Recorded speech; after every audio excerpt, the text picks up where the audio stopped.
Hello friends, welcome to Science Gully. In today's video, we are going to learn how the time period of a simple pendulum depends on its length. In our earlier video, we have already seen what is simple pendulum, its time period and how to calculate it. In today's session, we will move on to the actual experiment, where we are going to find out the time period of the pendulum for a certain length. After that, we will change the length of the pendulum and again find out its time period. Then, we will compare both the readings and check if there is any relation between the length of the pendulum and its time period. Now, let's move on to the actual experiment. Materials required for today's experiment are a stand, a metallic bob, a piece of thread to tie the bob. We also need some measuring instruments like screw gauge, vernier caliper and a ruler to measure the dimensions. We also need a stopwatch to measure the time. Let's measure the diameter of the bob using a screw gauge.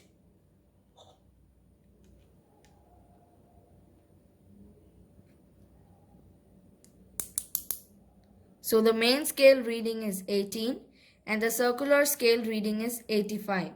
So it is 18.85 millimeter or 1.885 centimeter. Let us measure the distance of the bob and the screw together.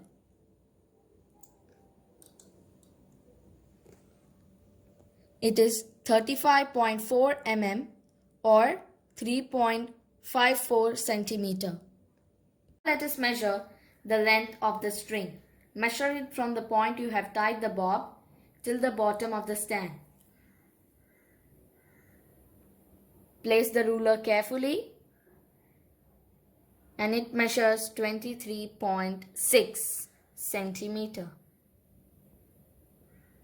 Now we have to calculate the length of the string from the hinge to the center of the bob. Now we have to calculate the required length L, which is from the string pivot to the center of the bob. We have already measured the dimension of the string, which is 23.6 centimeter, and the length of the screw and the bob together, which is 3.54 centimeter. Now we have to find out the radius of the bob. Radius is diameter by 2, which we have already found out. 1.885 divided by 2 will give you the radius, which is 0.9425 centimeter. So let us calculate L, which is the total length minus the radius. 23.6 plus 3.54 minus the radius will give you 26.19 centimeter. I will oscillate the bob and count 10 oscillations and also keep track of the time which is taken to reach 10 oscillations. Start at the first oscillation and stop at the 10th oscillation. Now let us do it. Start. 1, 2, 3, 4, 5, 6, 7, 8, 9 and stop. Our reading for 10 oscillations is 10.27 seconds. The time for 10 oscillations is 10.27 seconds and the time period of one oscillation then is 10.27 by 10, which is 1.027 seconds.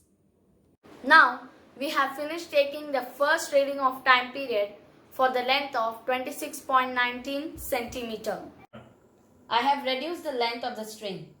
Now let us measure. From the lower point to the hinge, it measures 17 centimeter. New length is the total length minus the radius, which is 17 centimeter plus 3.54 centimeter minus 0.9425 centimeter. So it is 20.44 centimeter.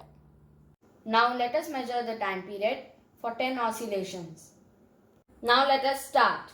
1, 2, 3, 4, 5, 6, 7, 8, 9. Stop. Got the reading as 9.09 seconds. So, the time taken for 10 oscillations is 9.09 seconds. The time period for one oscillation is 9.09 by 10, which is 0.909 seconds. We have got two readings, one with a longer length and one with a shorter one. With the longer one, the time period is 1.027 seconds, and with the shorter one it is 0.909 seconds. As you can see, when the length of the pendulum reduces, the time period also reduces. So this means that the time period of the simple pendulum depends on its length and is directly proportional to it. Thank you for watching Science Gully. I'll be back with another video soon. Till then, bye.